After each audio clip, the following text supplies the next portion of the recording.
प्रणाम. राज ठाकरे हे महायुतीसाठी अवघड जागचं दुखणं होणार हे मी गेल्या अनेक व्हिडिओमधून सांगत आलो. मध्यंतरीच्या काळात मराठी व्हिडिओ बंद होते, हिंदीमध्ये येत होते. तुम्ही मला असं वाटतं की जे लोक बघतात, तुम्ही तुमच्यापैकी बरेच लोक मुद्दा भारत का म्हणून हा जो श्याम गिरींबरोबरचा माझा चॅनल आहे त्याला सबस्क्राईब पण केलं असेल, तो बघत पण असाल. आणि दुसरा असं झालंय की मराठीमध्ये जवळजवळ 1.25 लाख काय झाले होते, 1,10,15,000 ते हॅक झाले, परत 10-15 हजार झाले, ते परत हॅक झाले, आता परत झाले ते जेमतेम किती झाले, 5-6 हजार 6 हजार झाले. तर त्यामुळे मला पण प्रॉब्लेम असा होतो की मराठीमध्ये मी जर व्हिडिओ केला तर तो 6,000 लोकांच्या पर्यंतच पोहोचतो आणि त्यातले मग अगदी काहीशे लोक बघतात. याच्या उलट हिंदीमध्ये गेला तर तिथे 70,000 एक बेस तयार आहे. त्यामुळे तिथे 70,000च्या अनुषंगाने तो तासाभरामध्ये 10-15 हजार असा धावायला लागतो. 60-70 हजार, 50,000, 20,000, 30,000 असा जातो. त्यामुळे मग मला पण असा मोह होतो की अरे मग हिंदी एवढं जोरात जातोय, एवढ्या ठिकाणी जातोय, तर चला आता आपल्याला आपली तब्येत सांभाळून जेवढे व्हिडिओ करायला डॉक्टरांनी परवानगी दिली त्याच्यामध्ये मग हिंदीच करूया चला. त्यामुळे हल्ली असं अनेक वेळा होत आहे की हिंदी व्हिडिओ होत आहेत.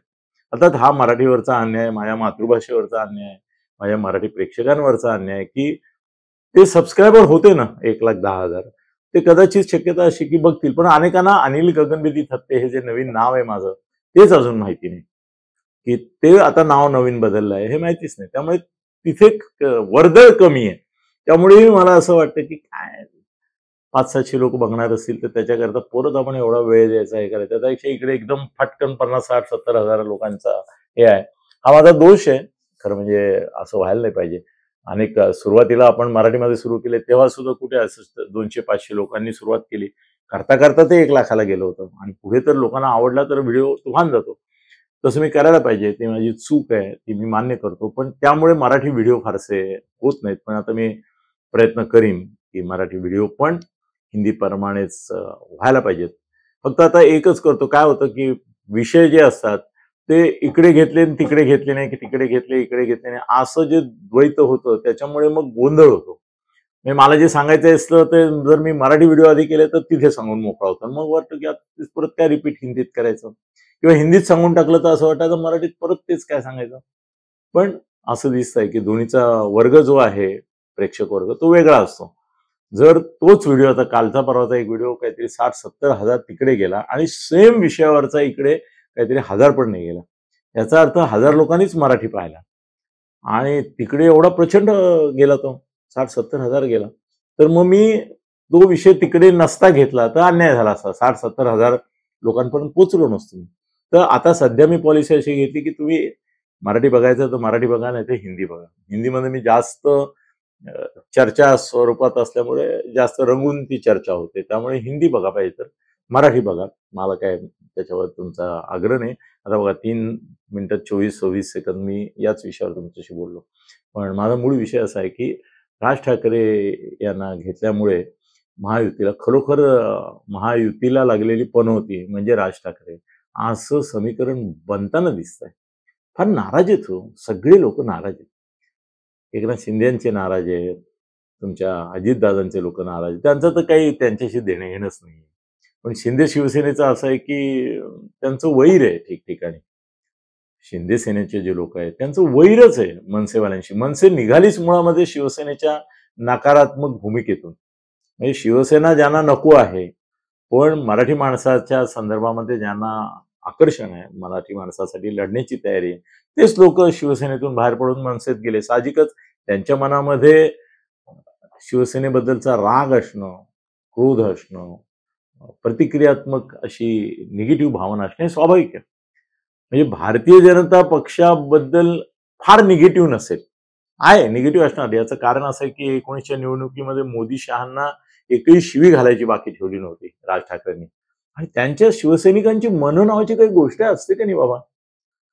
तुम्ही आज या व्यक्तीला सांगाल की तुम्ही या व्यक्तीशी नफरत करा, ही व्यक्ती तुमची दुश्मन आहे, ही व्यक्ती म्हणजे तुमच्या जीवनातला खलनायक आहे, याला तोडायचं आहे, फोडायचं आहे, महाराष्ट्रात पाय ठेवू द्यायचा नाहीये, याच्या तांगड्याच तोडायच्या आहेत, हा पंतप्रधान असल्यामुळे याला संरक्षण आहे म्हणून आपण फिजिकल काही हार्म करू शकत नाही, पण याला चक्काचूर करून टाका, चिरडून टाका, महाराष्ट्रात याला थारा देऊ नका, असं तुम्ही पडवून पडवून ब्रेन वॉशिंग करता 19च्या निवडणुकीमध्ये मनसेच्या प्रत्येक सैनिकाचं, प्रत्येक सभेतून.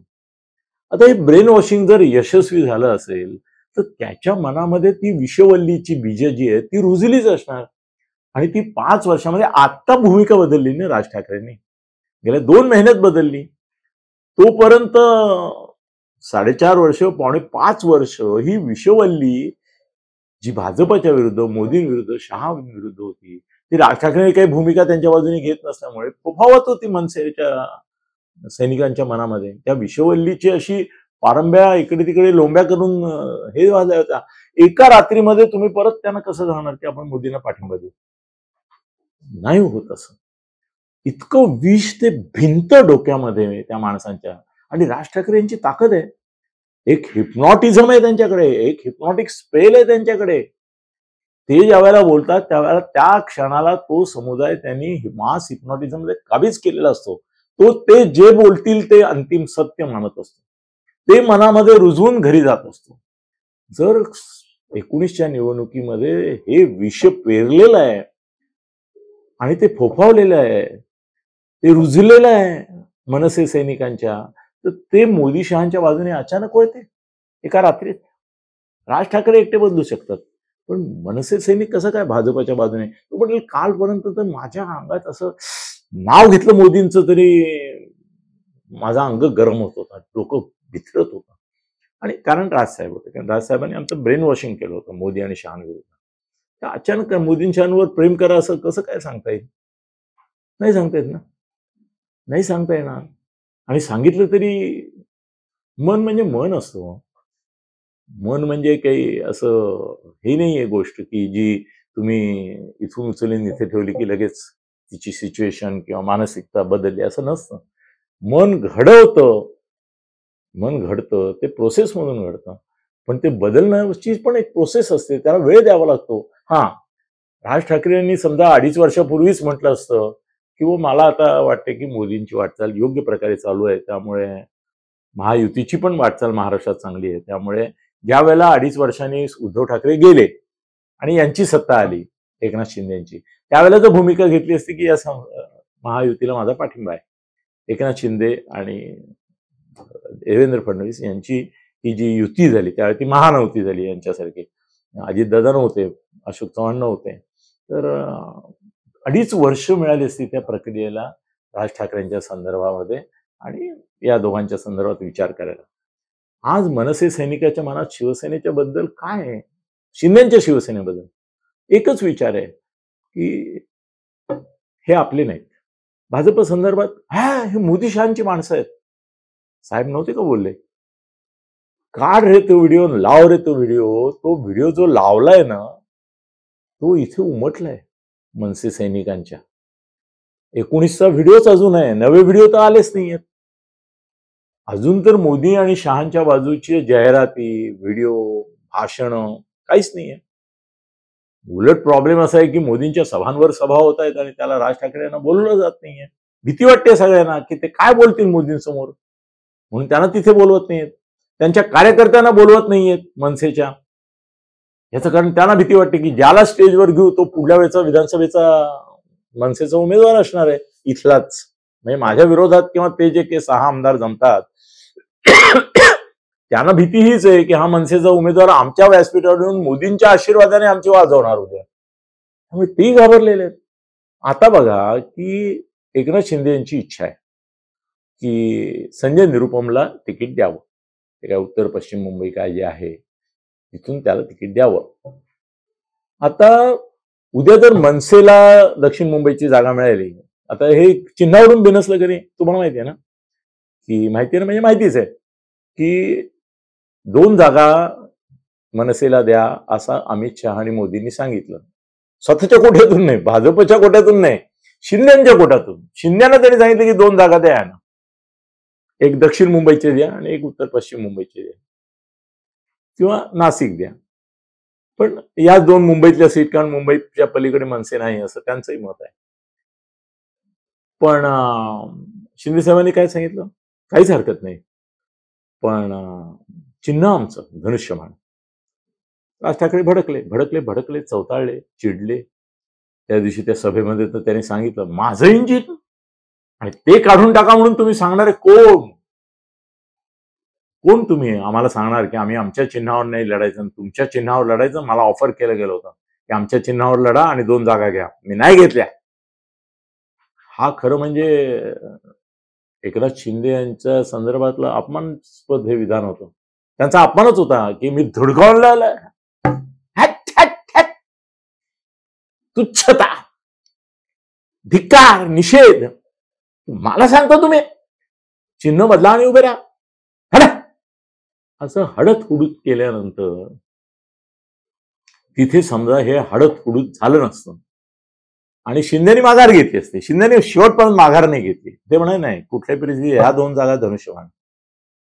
पण जर ते म्हणाले असते बरं ठीक आहे चला तुमच्या इंजिनवर लढा, आणि जर राज ठाकरे म्हणाले असते की मग मी दक्षिण मुंबईमध्ये बाळा नांदगावकरला उभा करतो, आणि जर शिंदे म्हणाले असते नाही नाही आम्हाला बाळा नांदगावकर नको, अमितला उभं करा पाहिजे तर, किंवा कुणालाही उभं करा दुसऱ्याला, पण आम्हाला बाळा नांदगावकर नको फॉर नो रिझन म्हणाले असते, राज ठाकरेंच्या तळपायाची आग मस्तकाला गेली असती, डोळ्यातून अंगार बाहेर पडला असता, आणि ते जाहीर सभेमध्ये किंवा प्रेस कॉन्फरन्स म्हणाले असते की आमचा उमेदवार कोण हे ठरवणारे हे कोण 1.5 शहाणे लागून गेले. आम्हाला तुम्ही जागा दिल्यानंतर तिथे कुणाला उभं करायचं हा आमचा अधिकार आहे, थोबाड उचकटायचं नाही, मग माझं तोंड पण थोबाड होईल लक्षात ठेवा, असं कोण बोललं असतं? राज ठाकरे 100% बोलले असते. म्हणाले असते की बाळाला तिकीट द्यायचं का अमितला द्यायचं का आणखीन कुणाला द्यायचं, हा माझा अधिकार आहे, ती सीट माझ्याला वाट्याला आलेली आहे. पण तेच राज ठाकरे ज्या वेळेला संजय निरुपमला म्हणतात शिंदे की इथे उभं करूया उत्तर पश्चिम मध्ये, त्यावेळेला आपल्या सैनिकांकडून विरोध नोंदवतात, आपलाही निरोप देतात की आम्हाला संजय निरुपम चालणार नाही, आयुष्यभर आम्ही त्याचा द्वेष केलेला आहे, आयुष्यभर तुम्ही यांचा पण द्वेष केलेला आहे, केलाय ना. मग संजय निरुपम हा चॉईस राज ठाकरेंचा कसा काय असू शकतो? संजय निरुपमला द्यायचं की नाही तिकीट हे ठरवणार कोण? राज ठाकरे का एकनाथ शिंदे? नका करू सहकार्य, नाहीतरी तुमच्या सहकार्याकरता तुम्हाला घेतलंच नाहीये, तुम्ही शिवीगाळ करू नये.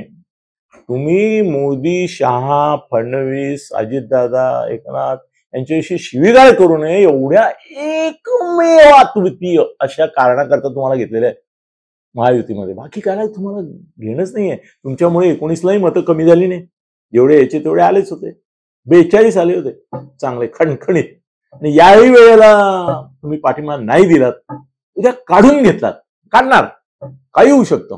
राज ठाकरे आहेत, ते त्यांच्या मनात आलं तर काढूनही टाकतील, ते म्हणतील मला मोदींना पाठिंबा आहे, पण ते पंतप्रधान होणारच आहे, त्यामुळे 400 पार वगैरेची गरज नाही, त्यांचं टार्गेट 272च आहे, 300 आले तरी ते प्रधानमंत्री होणारच आहेत, तर मग कशाला माझा पाठिंबा पाहिजे?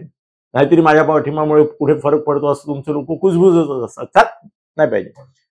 मोदींना माझा राहुल गांधींना पाठिंबा नाही, पण मोदींनाही नाही, जे काय करायचं लोकांनी ठरवावं. ते मनोज जरांगे कसं म्हणाले की लोकांनी काय कोणाला पाडायचं त्याला पाडावं, आणायचं त्याला आणावं, तशी भूमिका राज ठाकरे कुठल्याही क्षणी घेतील सांगता येत नाही.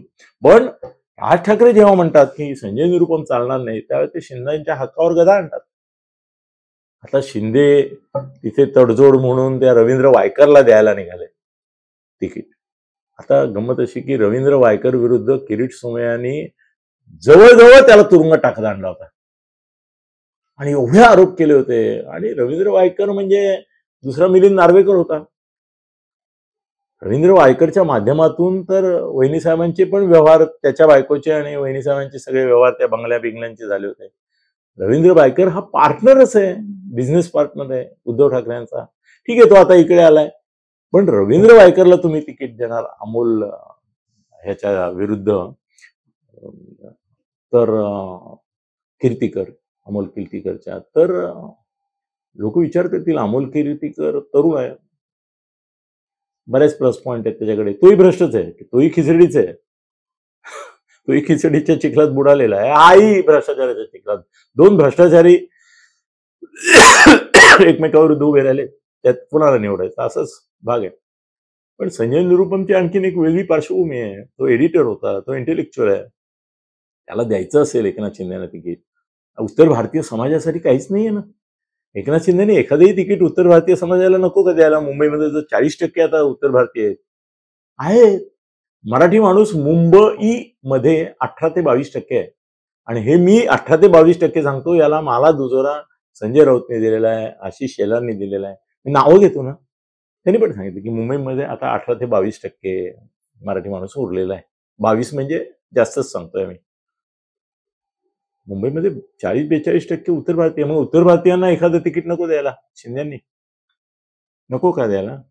आणि मग ते देत असतील तर मग परत, म्हणजे याचा अर्थ परत जर उत्तर भारतीय आहे म्हणून संजय निरुपमला विरोध केला राज ठाकरे यांनी, तर देशामध्ये मेसेज गेला भाजपच्या विरोधात की हे उत्तर भारतीयांच्या विरुद्ध असलेल्या राजसेनेशी यांनी हात मिळवून. मग हीच तर भीती होती आधी. एक ते शिवीगाळ करतील ही भीती जशी होती, तशी त्यांना बरोबर घेतलं तर शिवीगाळ थांबेल, पण उत्तर भारतीय नाराज होतील. ते म्हणजे जिंदगीभर इसने हमारी दुश्मनी की. मारल्याच्या अभिमानाने अरे सत्कार झाले ज्यांनी मारलं उत्तर भारतीयांना, त्यांना कल्याणला, ते उत्तर भारतीय विसरणार नाहीत. ते बाणासारखे आहे की जो बाण सोडतो त्याला त्याची जखम कळत नाही, ज्याच्या उरी बसतो त्याला ती कळते. तशी उत्तर भारतीयांच्या उरामध्ये राज ठाकरे ही जखम आहे, भळभळती जखम आहे. त्यांनी किती ते छटपूजा केल्या आणि काय केल्या तरी छट असंच आहे ते. पण राज ठाकरे त्यांचा तो अधिकारी काढून घ्यायला लागले एकनाथ शिंदेचा. हे भाजपच्या बाबतीमध्ये पण उद्या होऊ शकतं. अजून सीट वाटप चालू आहे. उद्या त्यांनी सांगितलं की बरं नाशिकच्या सीटबाबत आम्ही काय भूमिका घेतो हे महत्वाचं ठरलं पाहिजे, असं शिंदेना सांगितलं की गेली लागली वाट. त्यांच्या मनामध्ये समजा बोरास्ते असतील आणि यांच्या मनामध्ये गोडसे असतील, तर ते म्हणतील की नाही गोडस्यांना तिकीट द्या, बोरास्त्यांना देऊ नका, ते आम्हाला पसंत नाहीत. किंवा भुजबळांना तिकीट देण्याची सगळी व्यवस्था अमित शहानी केली आहे. हे पण आता चित्र होत चाललं. अमित शहाचा उमेदवार कोण महाराष्ट्रातला नाशिकला? छगन भुजबळ. एकनाथ शिंदेचा कोण? बोरास्ते किंवा गोडसे, या दोघांपैकी. म्हणजे अमित शहा आणि एकनाथ शिंदे यांच्यामध्ये सुद्धा मैत्रिक्य नाहीये. फडणवीस तर बाजूलाच राहिले. आणि याच्यामध्ये जर मनसेने भूमिका घेतली की नाशिक तर आमचंच आहे, आम्हाला विचारून नेमा तिथे तुमचा उमेदवार, तर शिंदे काय करतील? वाटोळ होणार आहे. राज ठाकरे यांना बरोबर घेतल्यामुळे मतं वाढतील का नाही याच्याबद्दल शंका आहे, मतं कमी होतील का नाही याच्याबद्दल शंका नाही. याचं कारण उत्तर भारतीयांची मतं कमी होऊ शकतात. सुदैव एवढंच आहे भाजपचं की आदित्यनाथांमुळे आणि त्यांच्या सभा इथे होणार आहे, त्यामुळे उत्तर भारतीय समाज जो आहे तो एक रकमी भाजपबरोबर जाईल. आणि भाजपबरोबर गेला म्हणून तो शिवसेनेबरोबर जाईल, आणि शिवसेनेबरोबर गेला म्हणून अजितदादा. अर्थात मुंबईत त्यांचा काही उत्तर भारतीयांचा एवढा हे नाहीये, आणि अजितदादांचाही मला वाटतं इथे उमेदवार नाहीये, त्यामुळे तो प्रश्न नाहीये. पण एकनाथ शिंदेची पंचायत करणार नाही, भाजपची पण पंचायत करू शकतात. कारण तिकडे प्रचार होऊ शकतो ना की इन्होंने तो मनसे के साथ हात मिलाया. मोदी विरुद्ध राहुल गांधी असं जर निवडणुकीच्या मतदान करताना डोक्यामध्ये लोकांच्या असेल तर भाजप ते 350 पार होईल. 400 पार तर होणार नाहीत हे नक्की, 350 पार होतील. पण जर मनसे प्रॉमिनंटली याच्यामध्ये आपला आवाज उठवत राहिली, वारंवार भाषणामध्ये जात राहिली, मोदींच्या समोर इज्जत काढत राहिली, मोदींच्या समोर राज ठाकरे बोलणार ते मी लिहून देतो तुम्हाला, फडणवीस, शिंदे आणि अजितदादांची इज्जतच काढणार. काढायलाच पाहिजे त्यांनी, कारण त्याच्यासाठीच ते जन्माला आलेले आहेत, त्याच्यासाठीच मनसे जन्माला आलेली आहे. तो विरोधी पक्षच आहे. विरोधी पक्षाची वेगळी आता गरज नाही. खरं म्हणजे संजय राऊतनी काही बोलायची पण गरज नाही आता. नानांनी ह्यांनी पण पटोलेनी बोलायची गरज नाही, सुप्रियानी बोलायची गरज नाही, रोहितनी बोलायची गरज नाही. एकटे राज ठाकरे काफी आहे इनके लिए. ते जरी बोलायला लागले रोज सकाळी प्रेस कॉन्फरन्स घेऊन तरी महायुती रोज उद्ध्वस्त होत जाईल. पण एकच आहे, मोदी विरुद्ध अशी ही जी लढत आहे त्याच्यामध्ये लोक मोदींच्या बाजूने. बरं, उद्धव ठाकरेंची पॉलिसी अशी आहे की त्यांनी जाहीरच करून टाकलाय की मला एकही गुजरात्याचं मत नको, मारवाड्याचं मत नको. त्यांनी पाणीच सोडलंय. जसं भारतीय जनता पक्षाने असं तुलना केली तर कदाचित भाजपवाल्यांना वाईट वाटेल. भाजपवाल्यांनी गृहीत धरलंय की आपल्याला एकही मुस्लिम मत मिळणार नाही, एकही. देशात नाही मिळालं तरी चालेल, पण गंमत अशी आहे की हे हिंदूंना कळलंय का देशातल्या, हा प्रश्न आहे. की एकही मुसलमान मत जर भाजपला मिळणार नसेल तर एकही हिंदूचं मत भाजप पलीकडे किंवा भाजपच्या बरोबर असलेल्या एनडीएच्या पलीकडे कुठे जाता कामा नये. हे कळलंय का हिंदूंना, का अजूनही हिंदू विभाजित आहेत? विभाजित आहेत, मग मारा. उद्या भारताचं हिंदुस्थानचा पाकिस्तान व्हायला वेळ लागणार नाही. मोदींनी तुम्हाला सांगितलंच आहे की तुमच्या घरातले दागदागिन्यांची मोजदाद करणार हे आले तर, आणि तुमच्याकडे जास्त असलेलं काढून 14-14, 20-20 मुलं असलेल्या मुसलमानांना वाटणार. हे मोदींनी सांगितलंय, मी नाही बोलत आहे. मोदींनी सांगितलं, इतकी कणखर, प्रखर आणि स्पष्ट भूमिका त्यांनी घेतलेली आहे. आता तुमच्या हातात निर्णय आहे. पण या सगळ्या याच्यामध्ये राज ठाकरे हा जो विषय आहे तो फार अवघड दुखणं खरोखरच महायुतीला होऊन बसलाय, याच्यामध्ये शंका नाही. पण आता उशीर झाला. धन्यवाद. खळबळजनक गौप्यस्फोट म्हणजेच YouTube चॅनल अनिल थत्ते गगनभेदी. खळबळजनक गौप्यस्फोट म्हणजेच YouTube चॅनल अनिल थत्ते गगनभेदी.